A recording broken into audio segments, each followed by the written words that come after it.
All right, everyone. Welcome once again to another live stream of Free for All. We're here to debate the issues of the day. Debate might be a strong word. We're a panel discussion where you have very smart people, a lot smarter than myself, joining me to discuss these issues from a libertarian and possibly every so often a conservative perspective, as our producer and friend William del Pilar joins us in this episode. Let me introduce my guests for the evening. Our first guest is a gentleman who we've had on the show before. I've interviewed him in depth. And guess what, folks? He didn't send me any hate mail. He didn't throw me any raw vegetables at me, my direction. Therefore, I figured it was safe to invite him back. Everyone, 2024 candidate for the Libertarian nomination for president, Mr. Jacob Hornberger. Jacob, thank you so much for joining us again today. Oh, thanks for mine. It's great to be back with you, John. Thank you for having me. All right, Jacob, always glad to have you aboard. Our next guest is someone pretty familiar. He's made several return appearances to the show, a fellow New Yorker. I was going to say ex-Marine, but I know he'd get upset at me because once a Marine, always a Marine. Semper Fi, do or die, and all that fun stuff. Two-time gubernatorial candidate in New York State, Mr. Larry Sharpe, host of The Sharpe Way. Larry, thank you once again for joining us tonight. I think we actually both, Jacob and I, threw stuff at you. We just missed. There you go. Okay. You see it. We did throw stuff. We just missed. You got to get that good aim like my wife does when she throws stuff at me. And the third person on our panel tonight is the co-owner, my partner, and you may know him as the conservative Latino, Mr. William del Pilar, and he's joining us tonight because our issue tonight, our topic tonight, is one of great concern to both libertarians and conservatives alike who are interested in individual liberty, the preservation of our freedoms, and smaller, less intrusive government. William, thank you so much for joining us tonight.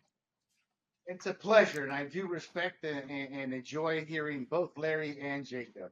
John, I hear every day. So. Yeah, he has to put up with me whether he likes it or not. Okay, so we're talking about FISA, the FISA renewal in Congress this week. And for those that may not know, FISA stands for Foreign Intelligence Surveillance Act. Now, I'm going to dial it back just a little bit so I set the context for these very smart gentlemen to chime in as well. You know, people say, when did FISA come on? Is that something that came around after 9/11? In truth, FISA has been around since 1978. It was passed while Carter was president. And FISA, believe it or not, came out of what was known colloquially as the Church Committee. But its real name was, or I should say its formal name was the Senate Select Committee to Study Governmental Operations with Respect to Intelligence Activities. That's a mouthful. And as usual, a word salad with no actual significance. Now, this was after the abuses of internal spying came to light. And this involved this FBI spying on Black Panthers, spying on other citizens. After it came out about CIA covert operations, both here and abroad, assassination attempts on foreign leaders. MK Ultra was part of this surveillance effort and attempting to control citizens within the country, and other covert actions, the use of the IRS to target U.S. citizens. All this fell under the guise of this internal surveillance, and basically FISA, ironically enough, was the result of trying to institute reforms to these things that were going on, say, by 1975. So how did we get to where we are with FISA? Jacob loves reforms. That's what it is, Larry. He loves reform. Actually, Larry, that's a great point. Let me take a pause here and take some comments here. So Jacob, Larry, basically all of us on this call, old enough to remember what was going on in the 70s. Jacob, let me start out with you because to kind of follow up on Larry's comment there. In that period of time, do you think there was hope that, hey, we're actually getting some meaningful reform when it comes to civil liberties, to our privacy protections back in 1975, 1978, just because we found out about these domestic spy programs, the FBI overreach, the CIA overreach, the IRS targeting, things of that nature? when this came around, do you think there was hope for reform, or did people really say, it's just theater? No, I think there was legitimate hope for reform.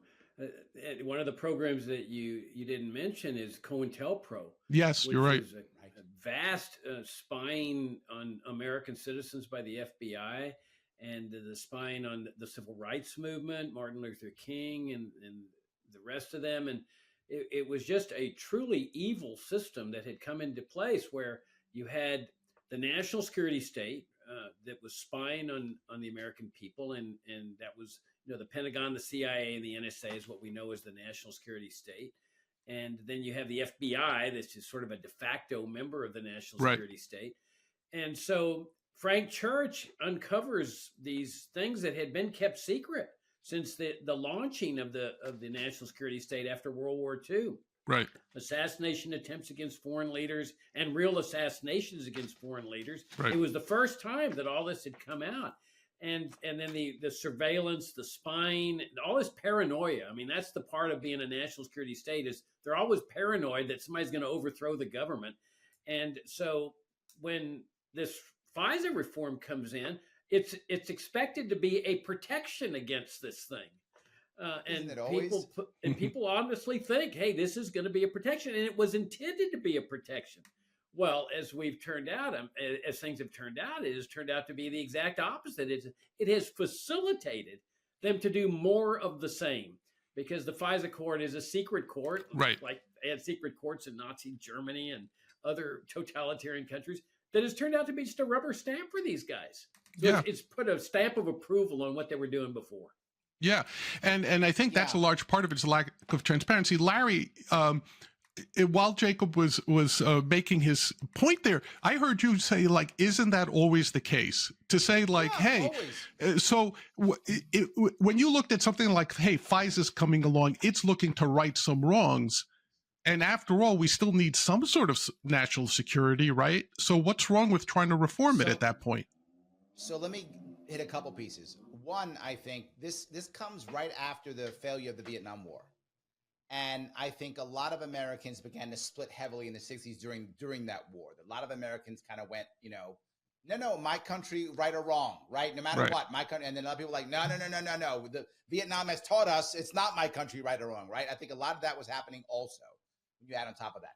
Next, you can't tell Americans, hey, we're going to do this thing that's going to screw you over completely. You can't say that. So you say, it's going to look bad. But trust me, I'm your dad. I know better. Son, shh, I got you. Right. I'm your dad. I know better. So we have to always come across that way. And there are always people who I think honestly believe it, right? There are people who honestly believe we're doing the right thing. I think people do believe that. And that's why they fight it so much. They get so angry. They go, John, why are you being a jerk?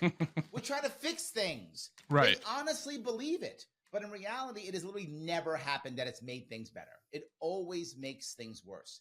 And to your question, do we need a security state? No, we don't require a security state. And I'll give you the proof of it. I'll give you actual proof.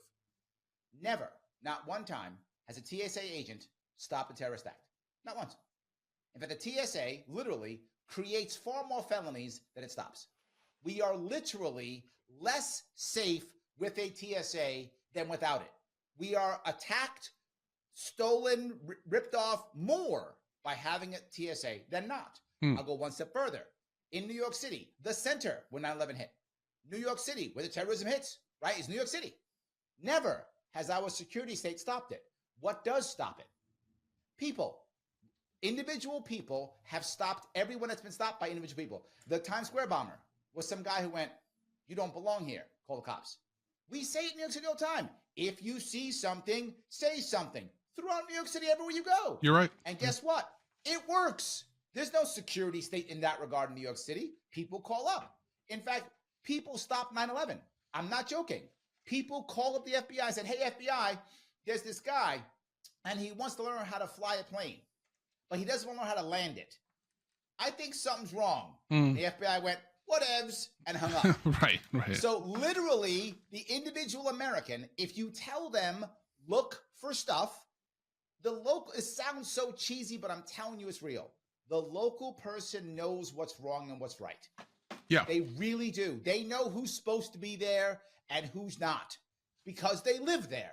If I see somebody in my neighborhood who's not supposed to be there, I know they're not supposed to be there. Like, I know that. Yeah, And right. if someone's telling me, hey, there's bad guys in the area, you don't need a surveillance state. I'll call the cops. Right. It's how it works. Right. So, no, we don't require it, and there's data that shows that to be true. Israel has a big surveillance state. How'd that help them out? How'd that help them out? Right. They Right. got automatic machine guns in the surveillance state. Literally, Right. they have remote control machine guns. How'd that work out for them? No, we do not require a surveillance state. We can still be safe without it. It's not required. People are going to give us more, and we have evidence of that happening right now in New York City. And what's interesting, I want to ask William here because, like I said, I kind of singled him out. He's the conservative here. He's not a libertarian. He'll tell you that. But I also wanted to get his perspective because, you know, when we talk, as we do in the office, he said to me, you know what? When FISA first came around, when the Patriot Act amendments came around, he goes, I thought it might be wrong, but I kind of supported it. William, tell us your story about that and how you perceived it from that perspective, coming from the right. When you looked at like the conservative, I'm not going to say Republican, but like specifically conservatives who tend to be more critical of government, tend to be more interested in a smaller government. How did you view it initially when it first got announced? You know, I have quite a few trains of thoughts that led me to my decision. One, I was born and raised as an American citizen in Panama with a Panamanian mother, whose father and her husband was in Vietnam fighting.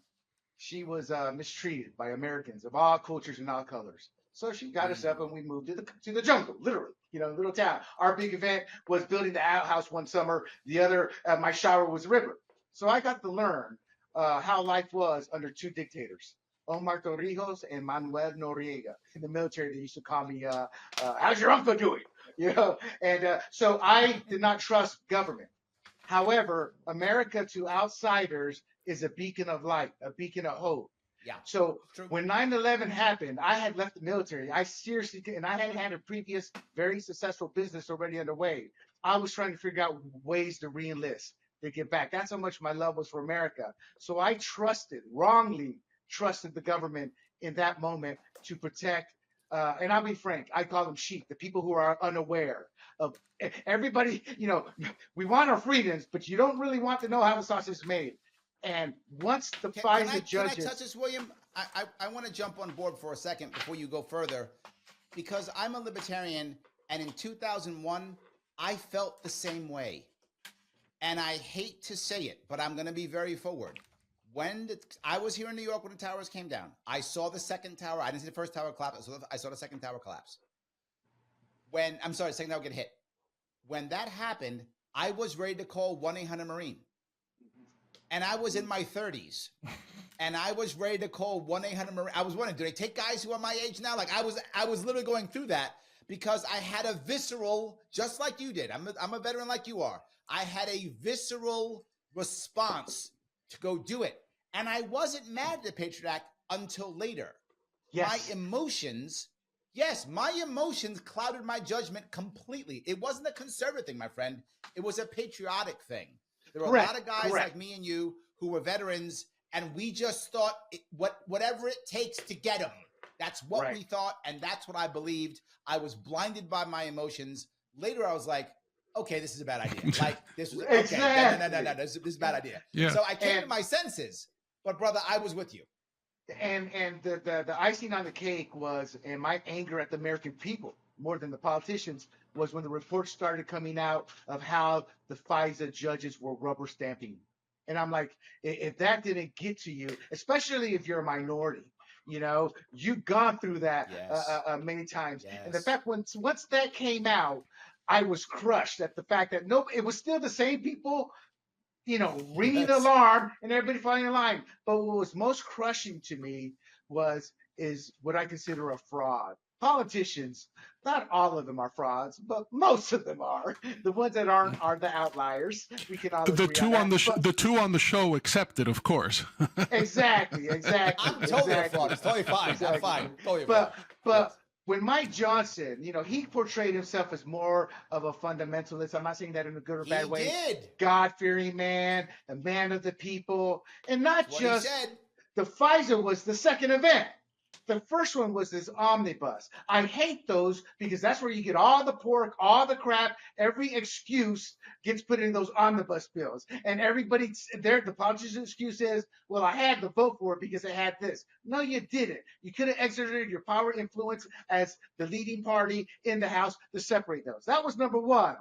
But number two, and I'm not giving them a number three, is FISA. He was the vote that made the difference. He was the tie-breaking vote. Oh, no. Exactly. I got to go further, William. I got to go further than you, William. He said he was going to kill it. Remember what he said like 2 weeks ago, whenever it was? He was like, oh, we can't do this. It's and then all of a sudden he goes into some brief, whatever brief he went to, and, oh, you don't understand. The bad guys are everywhere and they're going to get us. And if only you saw what I saw, you would be for this too. So all of a sudden now he goes into a room, comes out, and what, aliens are attacking us or something? Whatever. There's some crazy thing. Everyone's getting ready to kill us. And that's why I have to take away all of your rights, Big John. Yeah. Sorry, I like you, but all your rights gone. Well, otherwise, we're all going to die. But you know what's interesting? I think even before you get to Mike Johnson specifically, which I want to get to, I don't want to let him off the hook by any stretch of the imagination. I'll ask Jacob this. Interestingly, when FISA first got put in, it focused on electronic surveillance, right? It was supposed to be like, let's catch chatter, and we're only going to spy on non-U.S. citizens, these so-called foreign threats. But then you have this creeping increase in Fourth Amendment violations. All of a sudden, it goes from electronic surveillance to physical surveillance. It starts to go, and that was in 1995. In 2001, the Patriot Act, now it expanded significantly these warrantless things, what they called incidental surveillance, right? So they're spying on somebody in Iraq. Oh, by the way, we think he may have a contact in New York. Let's collect everybody in New York's information, right? So now they're back channeling it. Jacob, talk to me about these Fourth Amendment, this erosion of our Fourth Amendment rights, how this has crept slowly to the point where now it's almost accepted. Like, hey, we're just fighting for a warrant and we can't even get a warrant. The court is ex parte, right? Am I correct, Jacob? You're a lawyer, I think, right? So yeah. the FIC courts are the FISA courts are actually held in secret. It's not adversarial, right? So there's nobody there saying, hey, you don't need to spy on me. Here's why. Yep. Right. So talk to me about that, Jacob. How insidious from a liberty perspective is the fact that it's held in secret and it's non-adversarial. You can't really fight this sort of thing. No, you can't fight it because you don't know that it's existing when they're doing this type of thing. Right. A regular warrant, when the prosecutor or the FBI is seeking a search warrant to wiretap somebody or search premises or search your telephone records or whatever, they have to go to a magistrate and they have to show probable cause with affidavits, and it's all public. I mean, it may be quiet for a while, but later you can see what was the justification for this warrant to see if it was valid. That's always been our system under the Fourth Amendment. I mean, the Fourth Amendment is clear that we're protecting the privacy of people, and no warrant shall issue except on probable cause with sworn affidavits. Right. Now, FISA comes in with the assumption that there's nothing wrong with spying on foreigners without a warrant. Now, why aren't the rights of foreigners protected? We celebrate the Declaration of Independence, which states that everybody in the world has been endowed with certain fundamental, inherent, God-given rights: life, liberty, and the pursuit of happiness. Not just Americans. That was the revolutionary aspect of the Declaration. Everybody is endowed with these rights. And part of the right of liberty is the right of privacy. So why doesn't the right of privacy adhere to foreigners too? Well, where does the government get off that, oh, well, it's okay to violate rights of foreigners? I've never been able to understand that. But you're right. It then starts creeping and saying, well, if an American communicates with a foreigner, boy, this is really suspicious. Right. I mean, there's something nefarious. So now they can start spying on the American who is just interacting with a foreigner. And now in this latest iteration of this thing, it was about to expire today. They are actually expanding it more. Before Yes. they were targeting the big companies like Google and AT&T and so forth, and saying, well, they Telecom had and such. direct access to people's records. Now they've used this extension as a way to expand it to include everybody that has any contact with somebody digitally. Like if you're providing Wi-Fi service, you're now subject to Wi-Fi searches as well. Right. So they've used it actually to expand it. But John, I would like to just go back to the fundamentals here that Larry Sure. was talking about, that it's much bigger than FISA. This national security state that we've all been born and raised under, nobody questions it, or I should say only libertarians question it. The existence of it, that this country lived without a national security state for more than 150 years. There was no concept of national security. For 150 years, we had what's called a limited government republic with just a basic military force. And that all changes after World War II. The federal government is converted to a national security state, which is a totalitarian form of governmental structure. So when you get this type of system, it's automatically a destruction of privacy and liberty.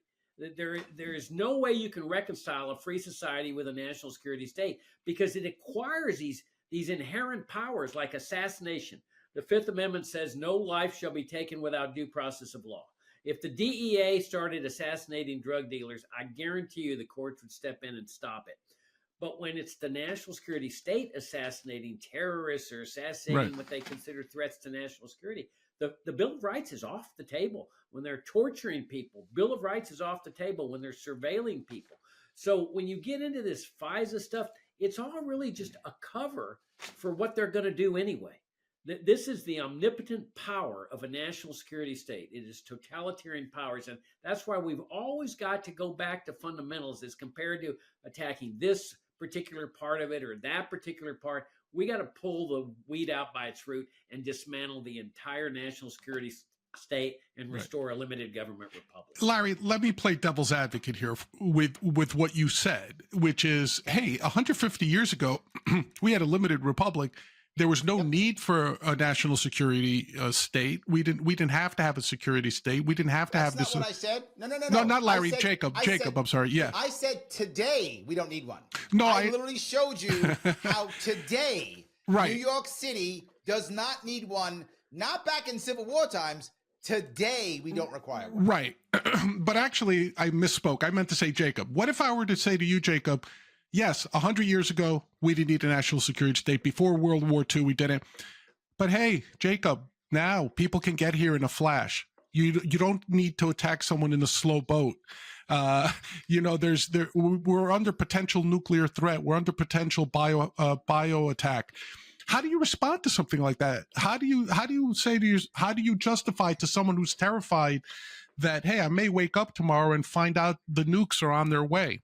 Or there's a dirty bomb in the subways in New York. How do you respond to that? This is a silly question. It's those fears, John, yes, that come with a national security state, and some of them are engendered by the national security state itself, because you don't only get a national security state, you get it coupled with an interventionist foreign policy. It's the worst of all worlds. I mean, China is a national security state. Russia is a national security state. North Korea is a national security state. The United States is one, but the United States has an interventionist foreign policy. So when you look at something like the 9/11 attacks, look at how that changed America. I mean, Larry mentioned the TSA, but it radically changed America. The Patriot Act, everybody's afraid the terrorists are coming to get us. The Muslims are coming to get us. What we forget about, and setting aside whether the 9/11 attacks were an inside job, I know that's a position held by a lot of people. I hold that they were motivated directly by U.S. foreign policy. It was like what Ron Paul said in that famous debate with Giuliani. They came over here to kill us because we were over there killing them. And what he was referring to is the invasion of Iraq, the sanctions on Iraq that was killing hundreds of thousands of Iraqi children. And so that makes people angry when you're over there killing people. And so they retaliate by coming over here and killing thousands of people on 9/11, and now everything blows up. We have to keep you safe. This is the only way we can keep you safe. And so we end up with this even more monster, system. Right. What I'm saying is, get rid of the interventionism. Bring all the troops home. Discharge them. You don't need them. Abandon all foreign military bases. Now you no longer have reason for people to fire these missiles at us like you're suggesting them, sending nukes over. I mean, what they're doing overseas is giving people the incentive to do bad things to Americans. The reason we didn't need a national security state is the whole world loved Americans. Okay, there was no reason to hate Americans. They loved our money. They loved our culture groups. For those 150 years, America was the marvel of the world. It was when you converted to a national security state, you go abroad and start killing multitudes of people. We don't know how many people the national security state has killed in the last 80 years, but it has to number in the millions. We're number one when it comes to killing. So you get rid of that, all of a sudden there's no more threats. It's like, well, what do we need a national security state for? What are they protecting us from? There's no more hatred. There's no more animosity toward the United States. And a president that understood this was John Kennedy. Kennedy took on the national security state because during that period of time, it was the Cold War. The Russians are coming to get us. Oh my gosh, there's a communist under my bed. They're in Congress. They're in Hollywood. They had everybody fearful of communists. This was before everybody was fearful of the Muslims or the illegal immigrants or the drug dealers. There's always an official enemy that you've got to be afraid of. And Kennedy said bull on that. And he was the only president that took these people on. Yeah. Let me touch this question. I want to touch this question because we get it all the time. Yeah. Here's the reality. You're worried about there might be a nuke one day or so dirty bomb or something, right? That's your concern. Great. Let's assume that's true. It's the old, there's a nuke in New York City and what about, right? Whatever. Right. Let's say that's true. It's not going to happen, but let's say it does happen. It does happen. And some cop breaks some guy's leg or smashes some guy's head so he can save us from the nuke. Is that cop going to jail? No. He saved us from the nuke. He's fine. It's fine. If the one crazy thing happens and the one cop breaks laws to stop a nuke from going off in New York City, he's a hero. He's going to get the Medal of Freedom. I don't require a FISA court for that. I don't require a massive security state. I require one brave police officer to do his damn job and to know what's going on, which, believe it or not, most cops are pretty good. I mean, there's some bad ones, but most cops are pretty good. And if they actually go off and do their job, then they'll stop the guy from the dirty bomb or whatever. And who will find the dirty bomb? It'll literally be a hot dog guy. I'm not joking. That's who stopped the Times Square bombing. Oh, it'll be a hot dog guy. Yes. He'll be going, that's wrong. Sums up. He'll call a cop. A cop will show up, break down the door because it's a nuke, save the world, get a medal. We don't require a security state. Number two, there is, right at this moment in time, zero, and when I say zero, I mean zero chance America is invaded by anybody. Zero. There is not one country on this planet that is going to invade us and take our capital city and conquer New York. Zero. The Russians can't do it. The Chinese, no one can do it. What they can do is destroy us the way Osama bin Laden did, which is make us destroy ourselves, which is what he did with 9/11. 9/11 was a victory for him. We lost completely because that's what gave us the Patriot Act. That's what it made FISA worse. So that can do it. So we can destroy ourselves. Lincoln said that 200 years ago, right? We will destroy ourselves. No one can destroy us. So we do not require a security state, and the idea of a nuke going off. I mean, that's stuff that you see on TV, but even if it's true, a cop would take care of it on his own, and he'd be a hero.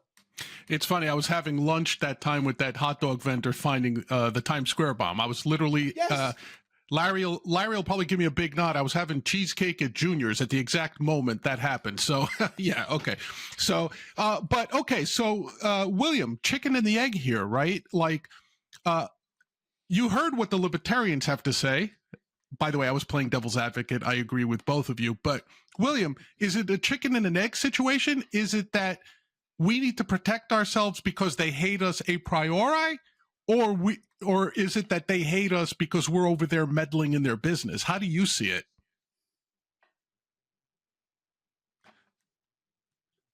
William, you're on mute. You're muted. Sorry about that, gentlemen. It's all the above, and let me explain. So, for example, Jacob talked about other countries hating us. That's not true. The people of most countries love the Americans. It's the governments that are fighting that create this. One of the reasons that people don't talk about the Panamanian invasion, why there really wasn't much pushback from Noriega. Most of the Panamanians loved the Americans, the people I'm talking about. Not to mention, after all, were related to Americans. But so again, that's a great example of why things aren't black and white. As far as FISA, in my heart, I think FISA, that's not going to stop a dirty bomb. I think Larry's absolutely correct that it's going to be an individual. And I will defend the cops. The cops are like scuba divers. When there's a shark in the water, we scuba divers run to get our gear to jump in because it's a majestic experience. Cops will run towards danger. So, and it's not just cops, everyday humans who are patriotic, honorable, good people, etc. They understand danger. So to me, there is no black or white answer, and the government gains a control by making it a black or white and white answer. Yes. They want to kill us. They want to kill us. Well, not really, and it's very convoluted. Case in point, the military intelligence pretty much created the country of Panama and then got into a war with the CIA, and military intelligence lost that battle. So there's so many things happening behind the scenes that it's never going to be black and white. It's going to be gray, and we have to always keep them in check. But that's the problem. Our politicians aren't keeping them in check. Politicians, whether it's Bain or Pelosi, Johnson, and you libertarians have been absolutely correct on this issue. I don't agree with all the steps you take or you believe, but I think at the end result, we are on the same page. And the rest of the people, they have become, and I don't say this mean, I don't say this badly, but indoctrinated sheep. Fear is used on them, and they buy it hook, line, and sinker. And when you're not taught to critically think, your first step is not to go, well, let me take a step back. What's happening here? Your first step is fear, and they're going to take care of me. And that's ingrained in us. When I was a child, and I saw those gas lines in the 70s, when I saw all the jobs, I didn't really understand what was happening, but I was forced to watch the news with my father, Walter Cronkite, and I saw that. And my first thought as a child was, thank God my dad's, I didn't say government, but thank God my dad's in the army. We're taken care of. So that belief system sprouts from very young, and the public schools aren't doing their job to go, William, you actually need to learn how to think this through. Instead, they're saying, no, William, you got to think this. This is what this is, et cetera, et cetera. And I think that's why you have made a very valid point.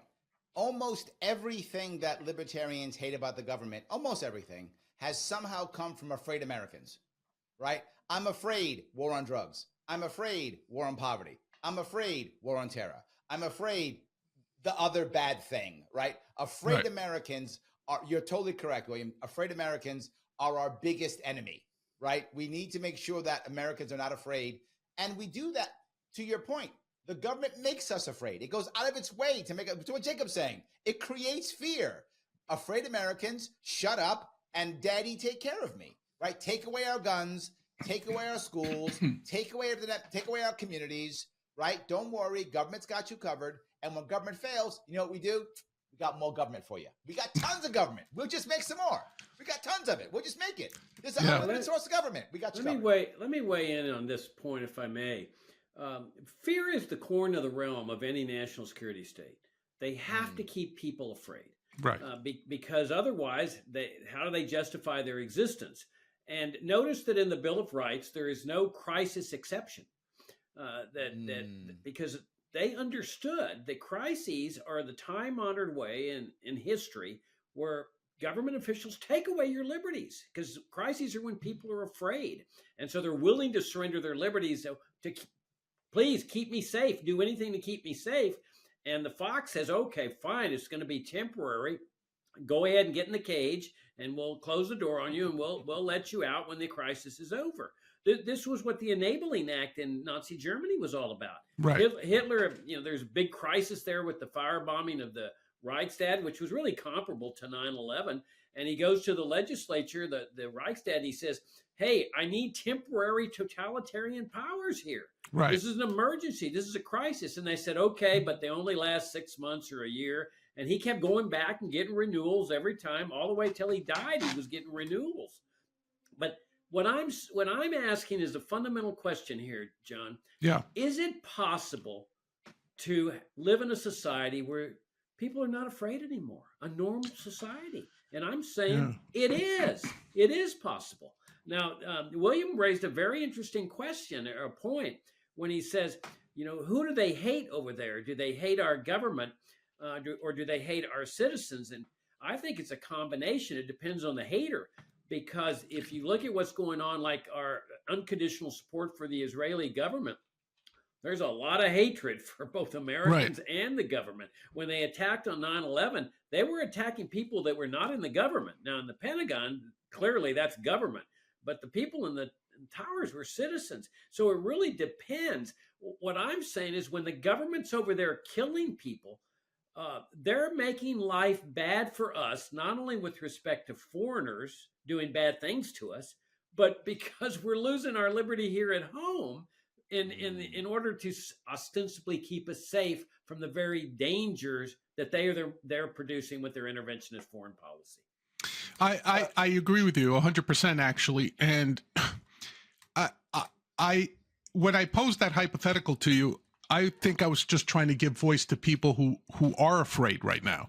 And if they listen to this, they would say like, but hey, you guys, if we were starting from day one, we're building a new world society, not as a collectivist, but saying we're starting society afresh.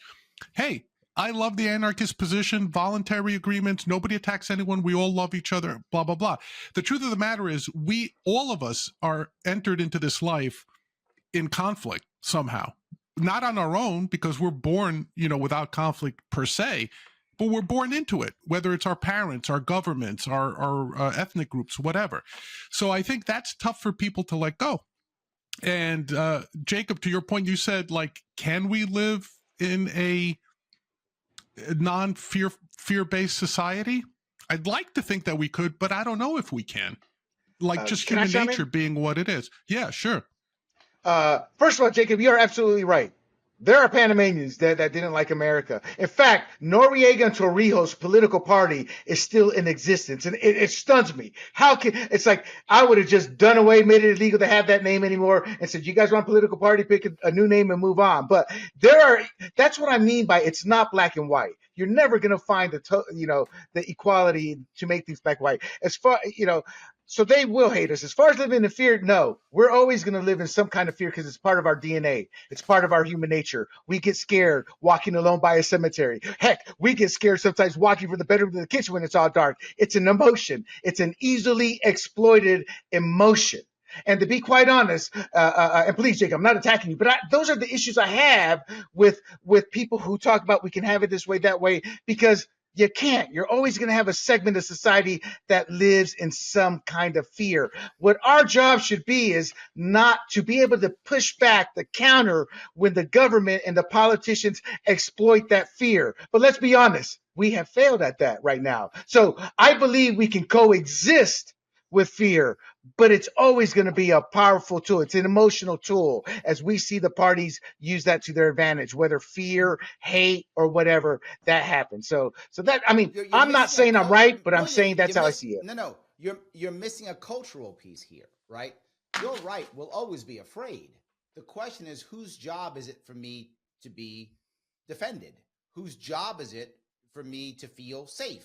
Is it my community's job, my family's job, my personal job, or the government's job? That's the distinction, right? If I feel afraid to walk down the street, maybe I need to have a neighborhood watch. Maybe I need to have my community defend me. Maybe I live in a bad community. Maybe I got to make some changes, right? Is it my responsibility? Maybe I should be able to own a firearm if I want to.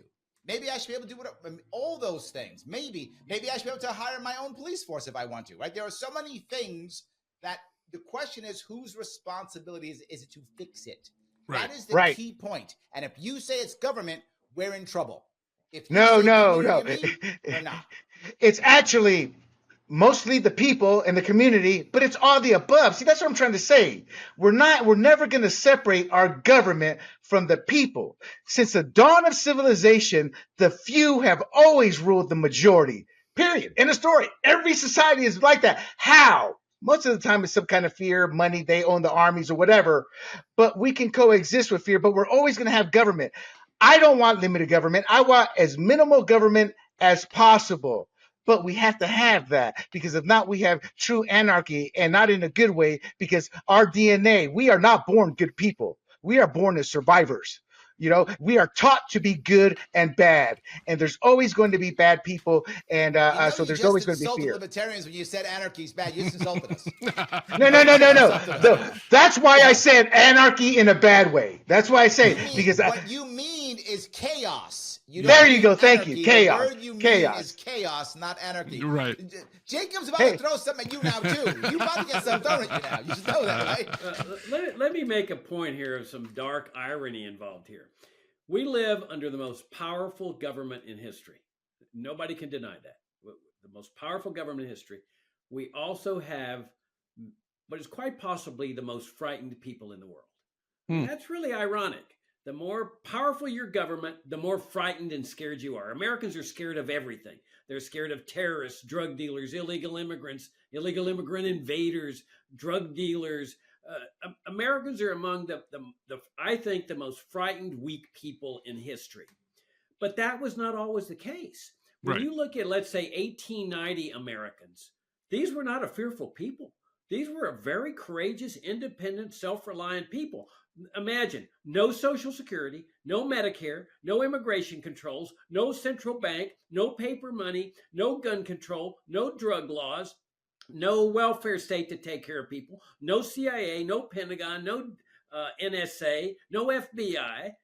These people weren't looking for government. Oh, please protect me from all the things I'm afraid of. These were people that were fearless, self-reliant, independent. They didn't want government to coddle them and take care of them. So don't tell me that you can't have a society where everybody's afraid. Americans were once the most fearless, independent, self-reliant people in history. And all that goes out the window with the welfare warfare state. Government made them afraid. These people had no government, so they were forced to rely on their own wares. And I told John once, and I always talk about the 60s, when government began intruding, creating all the red tape that kind of whacked a lot of charities, and they could no longer provide the services, mostly the churches. And that to me was one big step of government takeover. But I see what you're saying, Jacob. But my point is, well, if it's not there, you're kind of forced to live on your own. So they just didn't know any better. When government started to get bigger, they felt, hey, it's not such a bad thing. I'm not defending them. I'm just saying that's how government kind of got in there. We're here to help. What did Ronald Reagan say? When government says you're here to help, you better run. And I think that's what happened. Government kept saying that, and people kept believing it. And once again, I go back to our education. I don't know why, but I'm stuck on it. We need to learn how to critically think as Americans. And Jacob, you're absolutely right. I look at the average American today, and to make the analogy, it may not be the best one, but I look at American men once. The Marlboro Man represented the American man, and now we got Ben Stiller, So it's like, you're right. I view us as weak, as lazy, as apathetic, and not because we in our heart are that way. It's we've been coddled. We've been brought up that way. People who get slapped in the head and said, you need to do it, a lot of them will respond. And I still have hope for that. Yeah. And what's interesting is, Jacob, to your point, and Larry, I think that fear probably started right after World War II. I think it was the communist boogeyman that really kicked off the fear, the having people live in fear so that they would in fact look to their government, like the whole Cold War. I mean, it may have started with the Japanese internment, probably to some extent. But I think I think you're right, John. I think you are right. Because I remember when I joined the Marine Corps, I joined the Marine Corps at 17. My first commander-in-chief was Ronald Reagan. And I still remember feeling like we got to go. It's so funny how I've changed and who I am. When I was 18 years old, I was the kid who would wear the shirt that says, kill them all, let God sort them out. Yeah. I was that kid. I was totally that kid. You were too, yes. Well, look, to be forward, my first job, real job, was a Marine. Like, that's what I learned. So as an adult, that's what I learned. Boot camp was my first thing. 13 weeks of being taught how to be a killer, right? That literally is what I went through. So that's how I felt. But I thought in my head that I was protecting people. I believed it. If Ronald Reagan would have told me, go kill these people because they're bad, why? Because I'm Ronald Reagan and I say so, I would have believed him. I would have sent men to their death. I would have gone to my own death. I would have absolutely done it, right? I believed it. But I believed I was doing it because I thought there was, to be forward to your point, I really believed there was a reason to be afraid. I really believed that I had to be the brave young man because everybody else was afraid and I had to save them. Later, and it would sound crazy how the scales came from my eyes. It's during the first Gulf War. During the first Gulf War, I'm training reservists to go over there, right? I don't get to go. I'm training reservists. I'm in Virginia at the time. And I'm out with the civilian population. And people are telling me, yeah, Larry, we got to go get that guy, Saddam Hussein. He's Hitler. And I was like, what? Yeah, he's Hitler. And at that point, I was thinking to myself, okay, he's not Hitler. And how would they know that damn it, they're brainwashed. Wait a minute. Damn it, I'm brainwashed. Like that is how that happened to me. I was like, wait a minute. We're all brainwashed. Yeah. What am I doing? Yeah. And that's when the scales came from my eyes. It was because I guess I should thank Saddam Hussein. He's the reason why the scales came from my eyes. So something good came out of Saddam Hussein. So that's good. See that? There's a good thing out of it. There's good in everything. Larry, I was in the same boat, except it was the second Iran. 6 months, I'm supporting. Yeah. Then after a while, I'm like, why are we there? Exactly. Why are we there? Yes. And then I started seeing how Congress was playing games with our soldiers. For example, and I'm not blaming the Democrats because the Republicans have been as bad when they voted no on the underside for the covering of the Humvees to protect them from IEDs. Yes. And that crushed me. That crushed me because that wasn't the moment I lost all hope in government, but that's the moment I realized we truly have bad, vile, evil people who use our soldiers as pawns. Like Halliburton, I don't care that was Halliburton. To me, it's a system in place. It's a complete system in place. But I'll say this, Larry, when you go to a foreign country as an American soldier, those people do love you in a time of crisis. I have been in that situation. True. And it's like they look at you as godsend. So it does work both ways. But at the end of the day, we have to look at the people pulling the strings and hold them in check, and we're not doing that right now. And speaking to that point, from a political perspective now I understood and appreciate everything Jacob had to say about first principles. Generally, I view things that way. What are my first principles when it comes to any issue, right? From a liberty perspective. But politically, why do you think Speaker Johnson gets to the podium on the amendment to require warrants? It's tied 212-212, and he casts the vote to kill that amendment. Politically, it seemed a very strange move to me. Now, I know, Jacob, you'd say, hey, we should be killing that bill altogether, and I appreciate that perspective. But on a very practical level, in that moment, why do you suppose that Speaker Johnson said, hey, I'm going to vote to kill this? Because it seems to me like his base was actually for the warrant requirement. And then, interestingly enough, you had a tie vote on the amendment requiring a warrant, but the actual FISA bill itself kind of breezed through. So, to me, that's very strange. Something doesn't line up there. Why would you have so much pushback to require the warrant, and then when you're considering the whole bill, it's like, yeah, let it through anyway, even without the warrant requirement? What do you gentlemen think of that? What do you think politically was going on in that case? Again, because it doesn't seem to make sense to me that, because now they're looking to remove Johnson from the gavel, right? So what's going on there politically, do you think? Well, I'm the last one to be going through the minds and analyzing why public officials do things, but there's a great book called National Security and Double Government by Michael J. Glennon. And Glennon is not a quack. This guy is a professor of law at Tufts University, former counsel to the Foreign Relations Committee. And his thesis, to which I subscribe, is a very profound one. If everyone would read National Security and Double Government, this country would get back on the right road. His thesis is that the national security establishment is what's running the federal government. And all the other three branches, the legislative branch, the executive branch, and the judicial branch, operate in support, and especially with respect to foreign policy. Now, that's a very ominous thing, that the Pentagon, the CIA, and the NSA are really in charge of the federal government. But Eisenhower alluded to this when, Yes. when he said in his farewell address, warned us about the military-industrial complex. Yes. His first clause in his draft of the speech was the military-industrial congressional complex, because he was saying that they are so powerful and so influential that they control Congress. And I think ultimately that's what's going on in Congress. It's the Pentagon, the CIA, and the NSA that are controlling Congress. If a congressman doesn't get on board with something that they want, they just threaten to cancel military projects in his district. And all of a sudden the press goes ballistic, the local press, and says, that's an ineffective congressman. We need to get rid of him.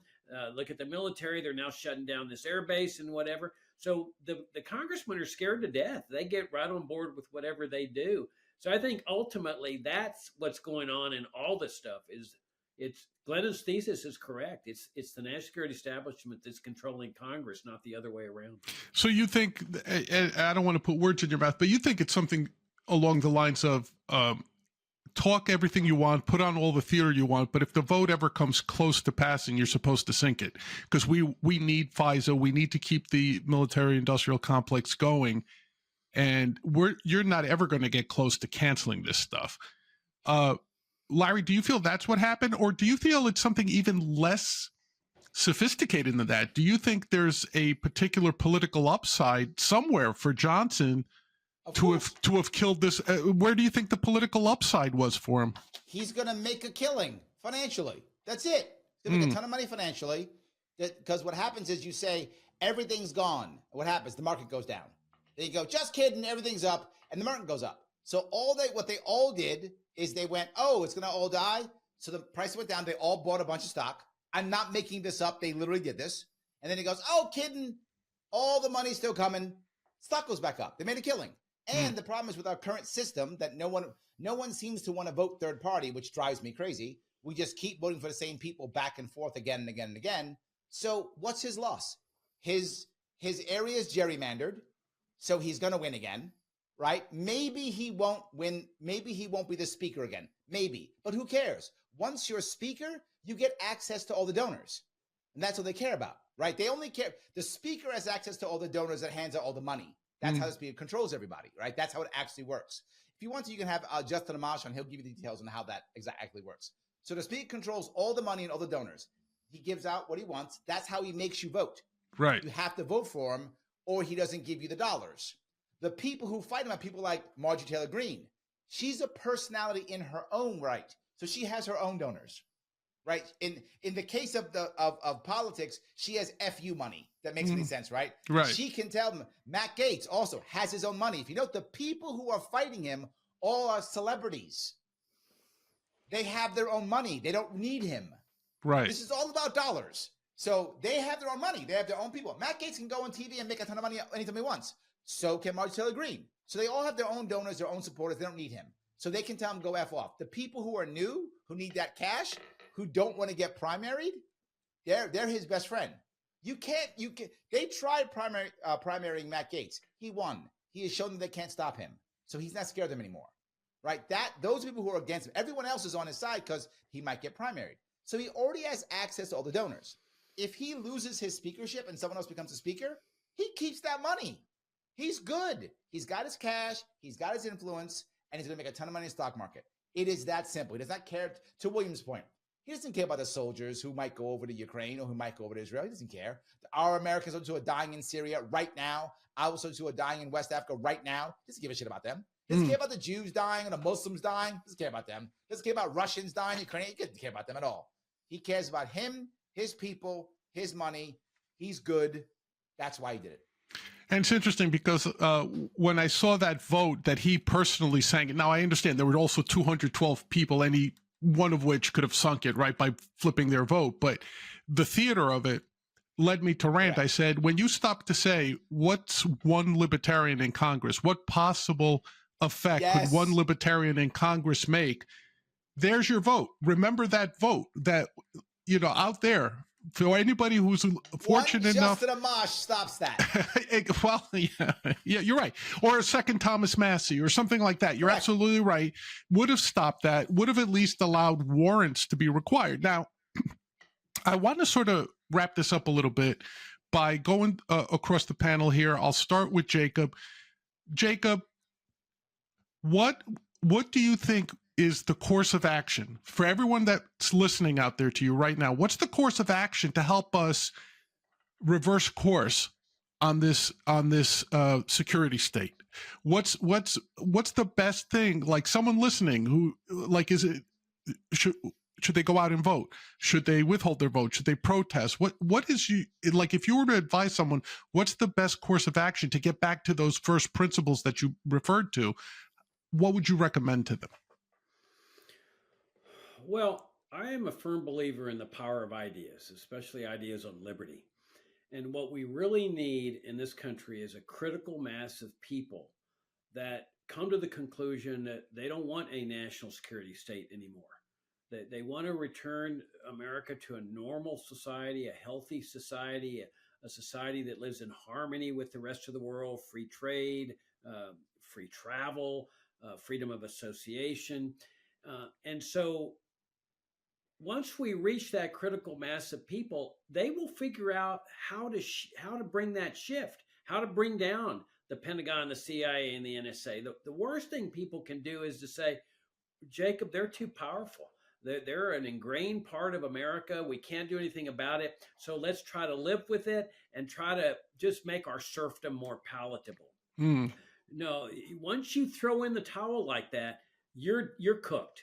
Then you're going to live the rest of your life as a serf. And this is what Friedrich Hayek's book, The Road to Serfdom, was all about in 1944. I mean, we reached that turn both in the welfare state and the warfare state. So I would say, each person's got to do a lot of soul searching. What do you want out of your life before you die?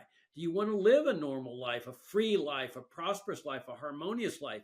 And then you figure out, okay, I want to get rid of this national security state, and you share that with other people. So you create this new public opinion that's not based on the mass media, that goes from word of mouth to word of mouth, person to person, that relies on the truth and the power of the idea. And that's how you bring a shift in society. It's literally, you're saying literally spread the idea of liberty. Teach people not to be afraid of freedom. Show people not to be afraid of liberty. That's the best course of action that people can take. Exactly. And live by example. Live by example, yes. Yeah, lead by example, where people are saying, my gosh, this is the kind of society I want, where people aren't afraid and they don't live their lives in fear, and they don't have this giant monstrosity spying on them and going into secret courts. And you don't have to worry about, is somebody monitoring my email? Is somebody monitoring my telephone calls? Because the apparatus isn't there. And I'm not an anarchist. I do believe in limited government. But the question that every American has to be asking is, what should be the role of this limited government? Should it be a national security state? Should they have the power to surveil? Should they have the power to spy on foreigners and violate their rights of privacy? And if people do a lot of soul searching, then they come to the right conclusion that, what? We don't have to live like this. This is a structural thing. We can dismantle the structure. But that's where you need that critical mass. And so that's where I'm saying every person's got to do his own soul searching. And then once he makes that decision, he'll figure out what's the best thing to do here. Does he want to write letters to the editor? Does he want to write op-eds? Does he want to do a podcast? I can't tell people what's your best way to spread liberty. Each person's got to make that judgment for himself. But first of all, everybody's got to decide, what do you want out of your life? Do you want to be free before you die or not? Exactly. Jacob Hornberger, thank you for that. Please, before we go to Larry, tell us about where people can find out about your campaign, perhaps donate to your campaign. Give us your contact information for that. Okay, well, I'm a candidate for the Libertarian Party presidential nomination, and my campaign website is jacobforliberty.com. And this is what I'm doing. I mean, I'm trying to win this nomination with the founding principles of the Libertarian Party, the original libertarian brand of principle libertarianism. I believe principles are everything. and that it is libertarian principles. I mean, this country's in bad shape, as you guys know. $34 trillion in debt, 80 some odd trillion in unfunded liabilities, inflation out the gazoo. They're getting us ever closer to nuclear war with Ukraine, anger and hatred for America, that screws are tightening with the drug war and other regulations. Libertarianism provides a way out of this morass. And those are libertarian principles. And that's what my campaign is based on, is let's restore the original founding brand of principled libertarianism in this party. And let's run a campaign that leads America out of this morass and onto freedom, peace, prosperity, and harmony with the people of the world. Jacob, that's great. Thank you so much. And for the folks out there listening, do go to jacobforliberty.com. You'll find answers to everything on Jacob's campaign site. I can attest to that. Whether you like watching him in videos or reading his positions, it's a very informative website. I do recommend that. Thank you so much, Jacob. Larry, what's the best thing, in your opinion, people can do if they want to increase their liberty? 3 things. Number 1, pull your kids out of government schools. Mm. The best of your ability, pull your kids out of government schools. If you can't afford it, I get it. But if you can afford it, either homeschool them, private school them, something. I've done all those things with my children. Get them out of government schools to the best of your ability, and only send them to college if you have a plan. Don't just send your kids to college. That is a terrible idea. They will just indoctrinate them for no reason. Send them to college because you have a plan. I want to be a lawyer. I want to be a doctor. I want to be an engineer. Okay, go to college. But just for the sake of argument, it will only hurt your children. It will make them more dependent. They will not be good kids. They're going to wind up spending 6 or 8 years trying to get a stupid degree and then wind up building houses at 30 anyway. So don't bother doing that. It's a terrible idea. Number 1. Number 2, vote third party no matter what. Let me say it again in case you didn't hear me. Vote third party no matter what. But Larry, I can't vote for Jacob Hornberger. He's going to kill everybody if he wins. Let me tell you the truth about this. Remember this. Bush got us Obama. Obama got us Trump. Trump got us Biden. Who's winning? It's not us. It's them. It's not us. It's them. Right? Oh, I can't vote for Jacob because then Trump will win. Okay, great. So you got Biden 1 more year. So what? 4 years later, you got Trump Jr. Who cares? Right? So what? Oh, I got to stop. But he's horrible. Trump is going to save the world. So you get Trump in. Great. 4 years from now, you got President Kamala Harris. What are you doing? Stop. This is dumb. Vote third party no matter what. There is no exception. I don't care if the only person on your ballot is those 2 guys and Cornel West. Vote Cornel West. I don't care.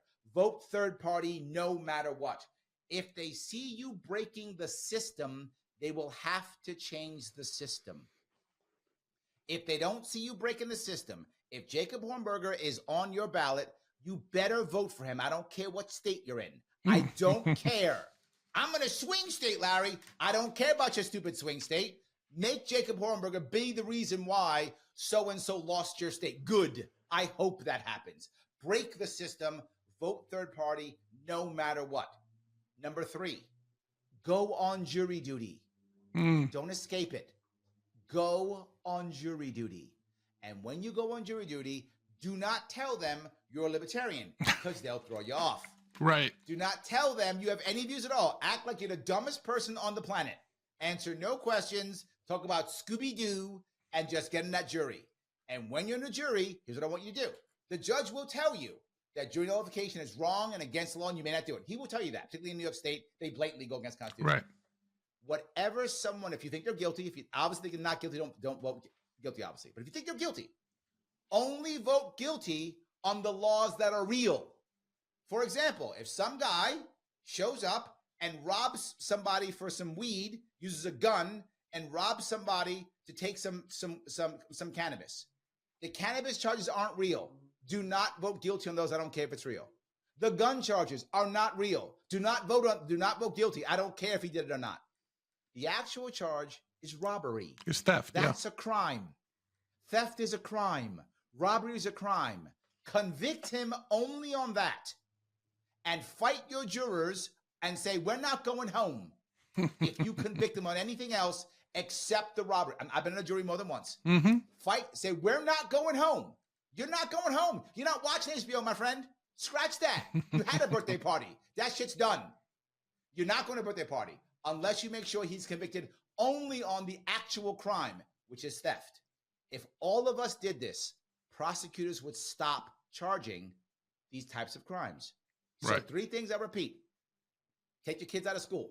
Don't send them to college unless they have a plan. Number 2, vote third party no matter what.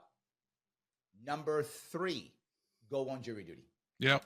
Larry, that's great. And I wanted to let you know the last time around when I voted for Larry Sharpe for governor, as you know, it was a write-in vote. Yes, thank you, It my gave friend. me pleasure to watch my local election official literally freeze and almost have a mini stroke because they didn't know what to do with a write-in vote. Right, yes. I literally gave it to them, and it took me an hour to get out of there because they didn't know how to handle it. And people think I'm joking. I literally said, "Here's my vote," and they said, "What do we do with this? You know, he's not on the ballot. Write-in vote." And then I wrote my own name in for anything I didn't know. Right? Literally took 1 hour, and in that hour, they told me at least twice, "Why don't you just vote for somebody else that's on the ballot because that's a Yes. lot easier." So to your point, just Yes. the very fact of taking Thank a you. signature caused them to have a conniption. So I agree with you. Yes. Larry, please let the people know about your podcast and your own competing podcast against mine. How can they find the Sharpe Way? All you have to do is look for Larry Sharpe on all the things. I'm on all the interweb things. If it's everything from Facebook to YouTube to Twitter, I'm on everything. Rumble, I'm on all the things. Look for Larry Sharpe. Follow me and subscribe. I'll be happy. All right, Larry, and I hope to see you this Sunday at the Nassau-Suffolk meetup. You're going to be there, right? I'm going to try to get there if I can. I may be making donor calls to try to get ballot access for New York State. Okay. I'm still struggling to get that, but I'm going to be making phone calls. And I'll definitely try to help you with that as well. William, because you're an employee of Grumblings Media, you get to go last, and you get the short end of the stick, 30 seconds. Take yourself off mute and let us know whatever you have to say about how do we break ourselves away from this security state and get back to liberty. Take yourself off mute, William. Larry, you must be my brother from another mother, because the first thing I wrote down, what I wrote down is get to the grassroots and force them to work on school board campaigns to take our public schools back. Then I thought for sure he must be my brother from another mother. Stop going into debt, funding your child's indoctrination by sending them to college. And I didn't write this down, but I have also said the same thing. Look, if they want to be a lawyer or doctor, I get it. Then yeah, they have to go that route. But otherwise, you're just being indoctrinated. And the final caveat, Big John, is get involved. Get involved with your local issues. Everybody, every man, and even a lot of women can tell us how big Kim Kardashian's tush is, but they can't tell us about the local government law that's really bending us over. And I served locally. The biggest issue I had was the complaints about this, and this. And I would tell them, those decisions were already approved 20 years. This is California. This is how long it takes to get them up and running. Where were you 20 years ago? And I tend to talk to older people at that point. They would all clam up, get embarrassed, or get mad at me for having brought that up. And real quick, I'm playing dumb. Larry is absolutely correct. I look young. I'm a great, handsome, young-looking man. I know, guys. But seriously, I'm in my 50s. And when I started up my startup, a lot of people I dealt with thought I was younger. And they would just, it wasn't that they thought I was dumb. They just had no respect. And I played along. And the things they say, because they don't have respect for you and don't think you can handle it or know what to do with it, ended up with me selling the company for multi-million dollars. So to America, if me and Average Joe can do it, so can you. And those are my takes, John. And gentlemen, it's a pleasure being the conservative on here with two libertarians who I truly respect immensely. And then there's Big John, who I love too. Yeah, but he doesn't respect me, so you take that along. All right, everyone. I hope everyone enjoyed their time on this panel. I hope you guys out there enjoyed this panel.